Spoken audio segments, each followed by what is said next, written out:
Bonjour, j'ai invité cette semaine Brice Teinturier, directeur général délégué de l'Institut Ipsos, pour parler avec lui de l'état de l'opinion et de la campagne présidentielle.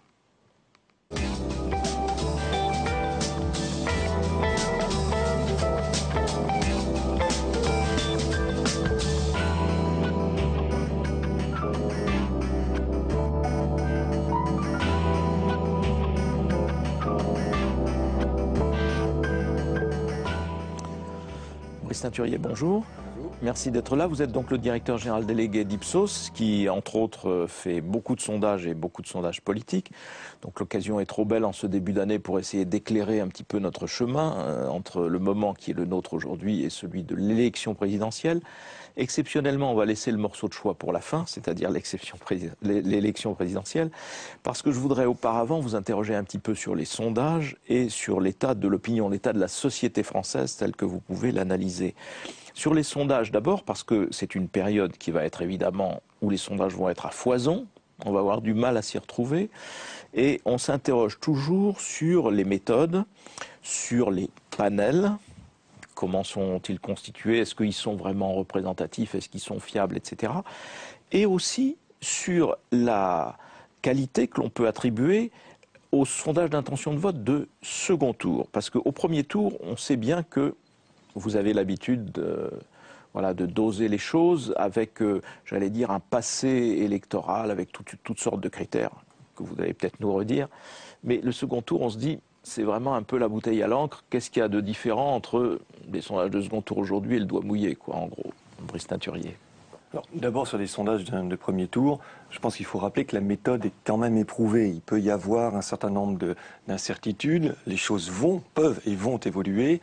Mais l'outil a démontré, malgré quelques failles à certaines élections, il a démontré, je crois, plutôt sa robustesse. Quand on regarde les choses un peu avec recul, le bilan est quand même plutôt correct. Et je pense qu'on peut accorder une bonne fiabilité aux intentions de vote de premier tour, même si, encore une fois, s'agissant de Marine Le Pen, on a des écarts aujourd'hui. Est-ce qu'on est plutôt sur un point bas de 16-17 ou sur un point haut de 19? Donc voilà, on a quelques interrogations. Pardon, avec toujours cette contradiction ou cette erreur que l'on commet toujours, c'est-à-dire d'attribuer au sondage une valeur prédictive, alors que quand un sondage sort, on a affaire simplement à une photographie. À faire une photographie, en même temps la succession des photographies crée une sorte d'animatique. Donc moi je comprends très bien, même si en réalité il faut rester, comme vous le soulignez, beaucoup plus prudent, je comprends très bien qu'on essaye d'identifier des dynamiques à travers ces enquêtes d'opinion. C'est aussi malgré tout leur rôle, il faut simplement le prendre avec recul, prudence, mais ça nous permet d'identifier des dynamiques et on a déjà vu des choses, je crois, depuis maintenant 6-7 mois vraiment importantes et intéressantes. Alors sur les sondages de second tour, là, il faut être beaucoup plus prudent, pour une raison qui est toujours la même, à savoir que les électeurs nous répondent sans avoir eu les résultats du premier tour. Bien Donc sûr. non seulement on est loin, mais ils n'ont pas les résultats du premier tour.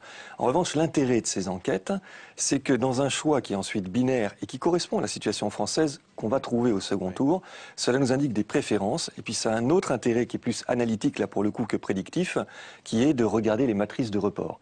Et ça nous permet de comprendre beaucoup de choses. Moi, je vois dans ces enquêtes davantage d'éléments d'explication et de compréhension que de prédiction, en tous les cas encore à ce stade.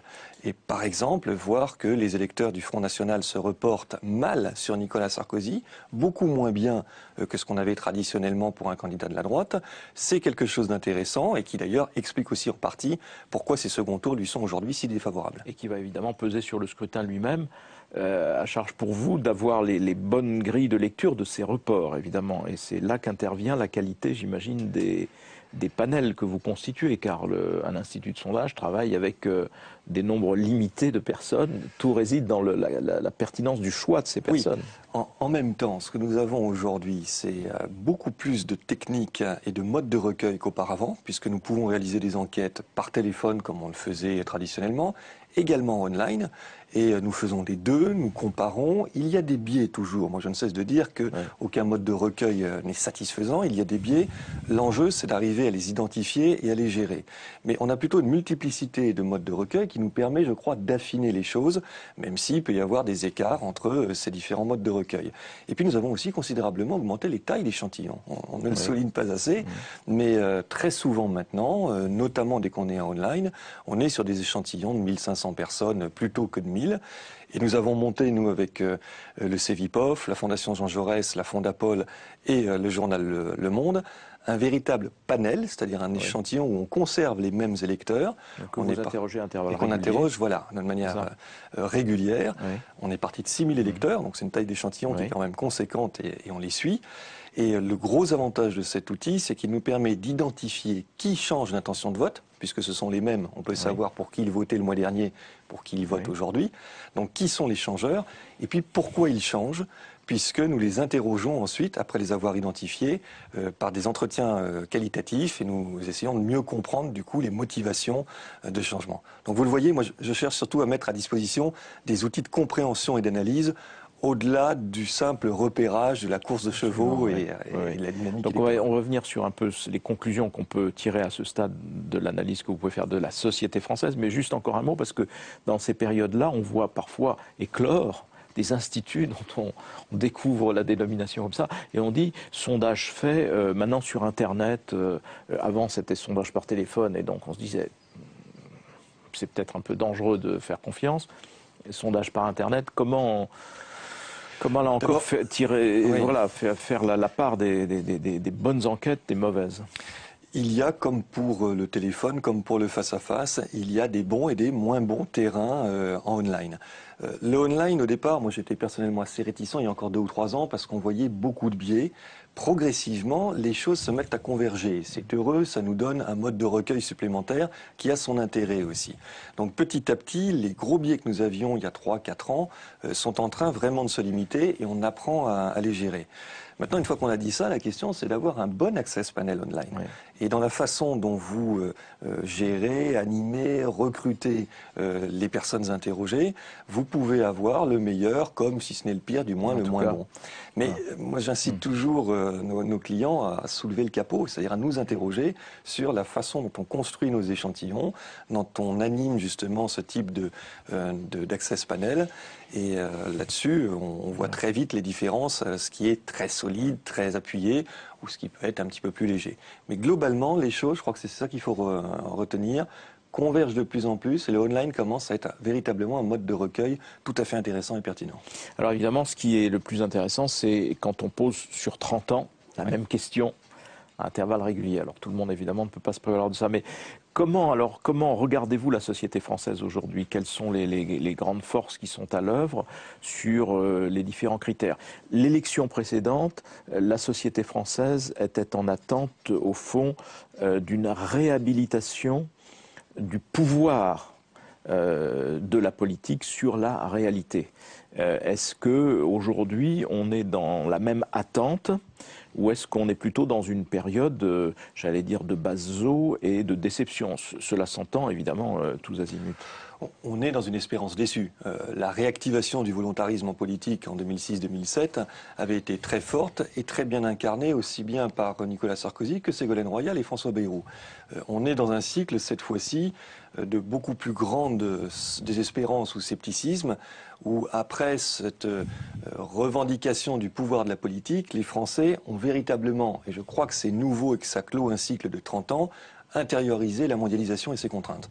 Et le critère qui est en train de se fabriquer, au-delà du critère gauche-droite, au-delà du critère vertical, peuple-élite, c'est aussi de plus en plus le critère tout part de la mondialisation, avec 2 écoles. Ceux qui nous disent, eh bien, puisque tout vient de la mondialisation et que la mondialisation c'est le mal, il faut en sortir, il faut s'en protéger, etc. Ou ceux qui nous disent, tout vient de la mondialisation, mais du coup il faut jouer en termes de compétitivité à l'intérieur de cette mondialisation. Donc ça rebat les cartes parce que ça réintroduit en réalité un critère qui n'avait jamais disparu, qui était celui du souverainisme aussi. Oui, absolument. Mais ça le fait revenir avec une autre intensité. Et par rapport à 2007, du coup, sur la question des marges de manœuvre ou des possibilités ou des espérances en politique, on est sur quelque chose qui existe toujours. Il y a toujours, contrairement à ce qu'on peut estimer, une attente forte à l'égard du politique. Mais il y a évidemment aussi beaucoup de scepticisme, beaucoup de déception, beaucoup de colère également. C'est une société dont une partie est en colère, ne se résigne pas. Donc moi je ne pense pas que nous aurons par exemple une présidentielle abstentionniste ou aussi abstentionniste que 2002. Et c'est ce nouveau mixte qui intervient avec des attitudes pour le coup la nouvelle à l'égard de l'euro et de l'Europe. Donc c'est à travers cette ligne de fracture en fait, mondialisation, l'attitude à l'égard de la mondialisation, que l'on peut regarder évidemment le paysage politique, en sachant que c'est quand même une ligne en dehors du Front National et d'autres mouvements, y compris celui du Front de gauche d'ailleurs, qui se positionne clairement contre la mondialisation, ou bien d'un Arnaud Montebourg qui dit « je veux démondialiser ». On voit bien que c'est une ligne de partage qui passe partout, quoi. Elle traverse toutes les familles politiques.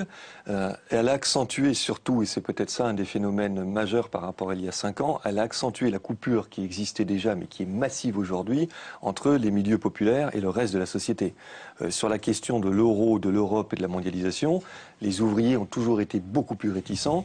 On est aujourd'hui à des niveaux majoritaire, voire très majoritaire chez les ouvriers, pour dire non à l'euro, non à une forme d'Europe. Et il y a le sentiment dans les milieux populaires que le système actuel, en réalité, les écrase, et que la condition pour qu'une partie de la population s'en sorte, c'est que justement eux-mêmes soient écrasés. Et ça, c'est terrible, parce que ça crée une tension, encore une fois, qu'on connaît depuis Maastricht, mais qu'on n'avait jamais vue avec une telle intensité.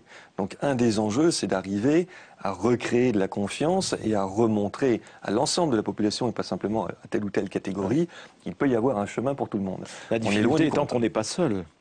Et qu'on ne peut pas recréer cette confiance tout seul. Donc c'est une équation très difficile pour les responsables politiques.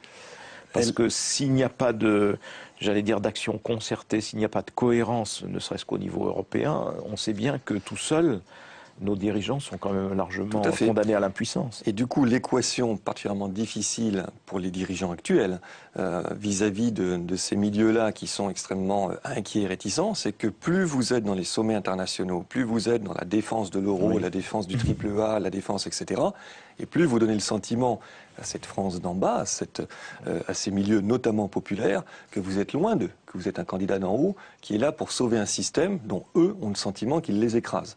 Donc c'est ça qui crée aussi, au-delà de la déception sur des thèmes comme le pouvoir d'achat et l'insécurité, il faut en reparler d'ailleurs parce qu'ils sont toujours d'actualité, notamment le pouvoir d'achat. On va y venir, oui. Mais c'est ça qui crée aussi ce sentiment d'éloignement et du coup la recherche de solutions alternatives, très souvent à la périphérie du système, puisque le Front National est à nouveau le premier parti ouvrier de France, celui qui draine le plus les suffrages potentiels du Front National, des ouvriers. Alors justement, vous parlez des catégories populaires, mais qui sont les catégories populaires dans la France d'aujourd'hui? Parce que il y a déjà une catégorie qui est en difficulté objectivement, qui sont les chômeurs. Oui. Donc, est-ce que ces chômeurs, dans les enquêtes que vous faites, sont pris en compte ou non, comment, etc. Et puis les catégories populaires dans un pays qui est quand même un pays où la classe moyenne est la plus large et dominante, évidemment fractionnée cette classe moyenne, mais qui intègre-t-on dans les catégories dites populaires? Parce que là, les ouvriers ne sont pas majoritaires, la masse des employés, me semble-t-il, doit faire partie de ces catégories dites populaires. Comment les analysez-vous? Pour faire court, quand on utilise effectivement ce vocable de catégorie populaire, on met derrière les employés et les ouvriers. Alors, ils ne votent pas forcément exactement de la même façon, mais ils ont un point commun en termes de revenus, en termes de mode de vie et en termes de sentiment aussi de précarité. Après, on peut travailler sur la perception subjective. Est-ce qu'on a le sentiment d'appartenir à la classe moyenne ou aux catégories populaires? On va naturellement retrouver une partie de ces ouvriers et de ces employés qui vont nous dire subjectivement qu'ils s'identifient à une classe sociale qui est celle des milieux populaires, et puis une autre partie qui va se projeter en réalité dans la classe moyenne ou la classe moyenne inférieure. Mais on arrive à identifier relativement bien, je crois, aujourd'hui, cette partie de la population. Et nous avons travaillé à Ipsos avec un géographe, Christophe Guilluy, qui a beaucoup travaillé sur cette France périphérique. Et nous sommes en train de monter des indicateurs supplémentaires pour identifier cette France et pour travailler spécifiquement auprès de cette population. Ça fait 6 ou 7 mois qu'on est déjà sur ce sujet qui commence maintenant, j'ai vu, à devenir un peu à la mode, avec des expressions, la France des invisibles, etc. Bon, cette France-là, on est en train de faire un codage des communes très très fin pour justement les identifier et voir dans quelle mesure ils sont assez peu différents du reste de la population française. En tous les cas, c'est un enjeu, c'est une réalité, elle a été longtemps ignorée. Elle est aujourd'hui, on ne peut que s'en féliciter, je crois, beaucoup plus mise en avant comme réalité sociologique avec des enjeux politiques spécifiques. Alors ces réalités sociologiques, elles disent quoi? Elles disent numéro un, obsession numéro un, l'emploi, le chômage, ce que disent les députés, hein, les parlementaires qui retournent dans leur circonscription, quelle que soit leur couleur politique, disent mais on m'interpelle tous les jours sur est-ce qu'il y aura du travail pour mes enfants, etc. Ou bien est-ce que c'est le pouvoir d'achat? Ou bien est-ce qu'on entre dans le domaine, disons, de la préservation des droits acquis, ou bien est-ce que l'emploi est vraiment une priorité? Et par rapport à d'autres scrutins qui se sont joués, par exemple, sur le thème de la sécurité, presque exclusivement, je pense à un scrutin célèbre, absolument, 2002. Très clairement, là, ce sont les enjeux économiques et sociaux qui prédominent depuis plusieurs années, qui continuent à prédominer alors qu'on est à 110 jours de l'élection présidentielle. Donc je crois que ce sera évidemment là-dessus que les choses se joueront prioritairement. Avec malgré tout un grand scepticisme de la part des Français sur la capacité d'avoir des marges de manœuvre. Alors il y a le chômage, bien évidemment, et puis la question des déficits. Et quand vous posez la question à propos de la France aux Français, ils vous disent en numéro un la crise économique, le chômage, j'ai envie de dire comme depuis 30 ans, à de rares exceptions près. Ce qui est intéressant d'avoir à l'esprit, c'est quand vous leur posez la même question sur leurs préoccupations personnelles, pas sur la France, vous n'avez pas du tout cette hiérarchie. Ce qui ressort en numéro un, c'est encore et toujours le pouvoir d'achat qui n'a absolument pas disparu. Et puis ensuite, l'avenir du système de retraite, l'avenir du système de santé. Et en gros, qu'est-ce qu'on voit? C'est qu'on a bien l'enjeu du pouvoir d'achat et puis l'enjeu de la préservation d'un modèle qui, pour les Français, est en train de se déliter, ou en tous les cas avec une inquiétude très très forte sur son avenir. En tout cas, qui dysfonctionne aux yeux des Français. Comme de plus en plus, l'idée que les services publics aux yeux des Français fonctionnent bien, mais que le système de santé commence à être un peu attaqué, miné, les transports, il y a aussi des éléments. L'hôpital à s'appauvrir, etc. Voilà. Toutes choses qui sont dans la perception. Donc, on est sur ces enjeux-là. La sécurité et l'immigration, ce n'est pas mince, c'est même très important, mais pour certaines catégories d'électorats. Pour les électeurs de Marine Le Pen, l'immigration reste le marqueur numéro un et le premier enjeu. Pour les sympathisants UMP, la question de la sécurité n'arrive pas en premier, mais elle arrive malgré tout assez haut. Et en revanche, pour les sympathisants de gauche, on est beaucoup plus sur chômage et pouvoir d'achat, mais également sur la question des inégalités. D'accord. Et ça, c'est un enjeu aussi plus nouveau par rapport à ce qu'on a pu connaître au cours des 20 dernières années. C'est le sentiment que ces inégalités, ces fractures, cette forme d'injustice se sont considérablement aggravées au cours des 4-5 dernières années. Et ça crée un moteur. Hein. C'est un des éléments importants, je crois, de la campagne électorale à venir. Donc, d'où la place du mot d'ordre de la justice sociale. Justice tout court et justice sociale dans les thématiques politiques. Dans les thématiques, et notamment à gauche, c'est un levier qui est utilisé pour réactiver un sentiment très fortement ressenti et le mettre comme la conséquence politique de choix qui auraient été faits par le gouvernement. Alors venons-en au rapport des forces et aux situations relatives des uns et des autres. On avait quitté au fond à la fin de l'année dernière, il y a quelques jours donc, avec un rapport de force déséquilibré en défaveur du président de la République dans les enquêtes d'opinion au deuxième tour, avec un premier tour qui était en voie de rééquilibrage, et cette nouveauté que peut constituer une élection à 4, c'est-à-dire avec les deux personnages principaux, très bien, mais aussi avec François Bayrou, que nous avions vu déjà la fois précédente jouer un rôle important, et Marine Le Pen. Donc c'est j'allais dire un carteron de candidats, mais ces 4 candidats vont faire le scrutin. D'abord sur les rapports de force, y compris au premier tour. Le rééquilibrage du président de la République est très partiel. Ce que nous mesurons depuis environ 1 an, c'est plutôt une grande stabilité, et c'est un rapport de force qui reste très favorable, qui est très favorable à la gauche. Il faut avoir dans l'idée qu'en 2007, le total de la gauche, extrême gauche jusqu'aux écologistes, c'était 36-37%. Et que là, on est plus proche des 45, 46, 47.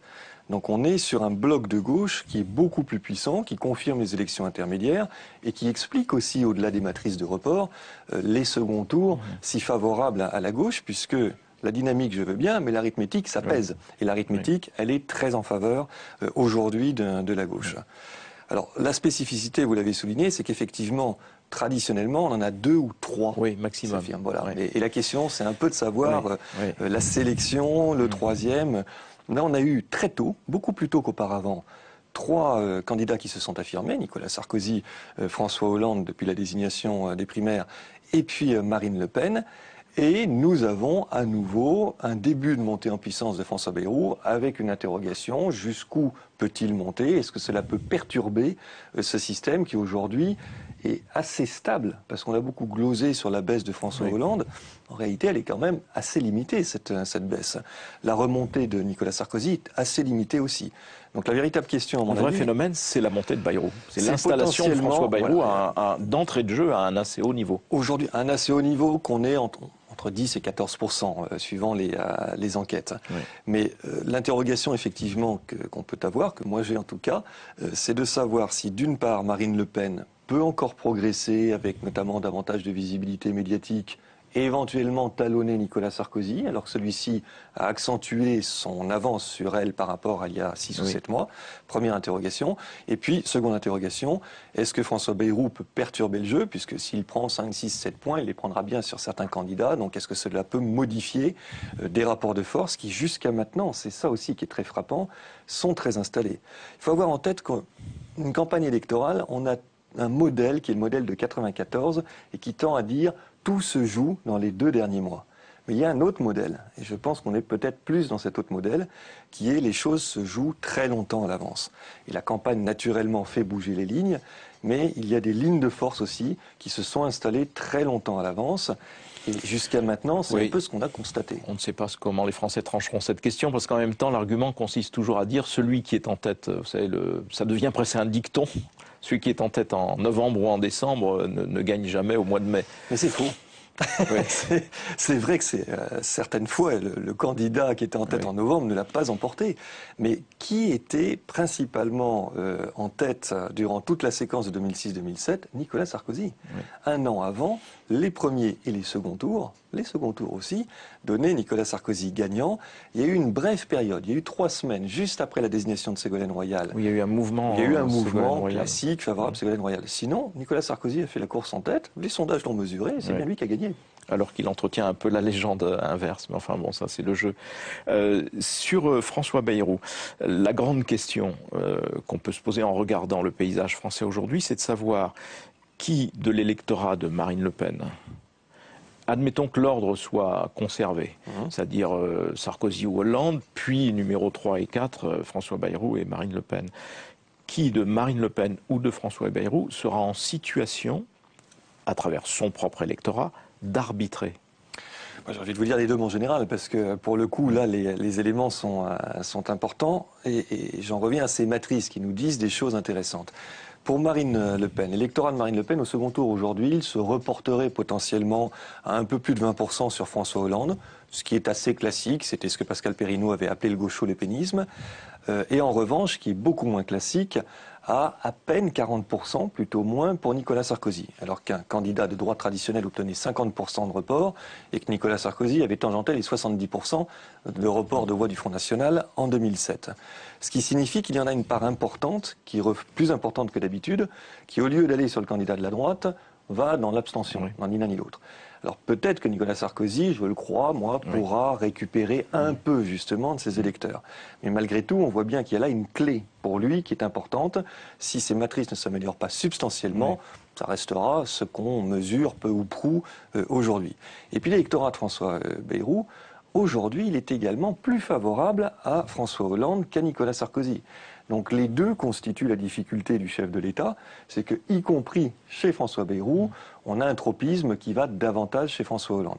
Et enfin, à l'inverse, les électeurs de Jean-Luc Mélenchon, d'Eva Joly, se reportent, eux, massivement, à plus de 75%, en faveur de François Hollande. C'est pour ça qu'on a une assez grande stabilité au second tour et des niveaux qui sont tout à fait ahurissants. Pour François Hollande, de l'ordre de 56-58%. Tout cela va bouger, tout cela va se rééquilibrer.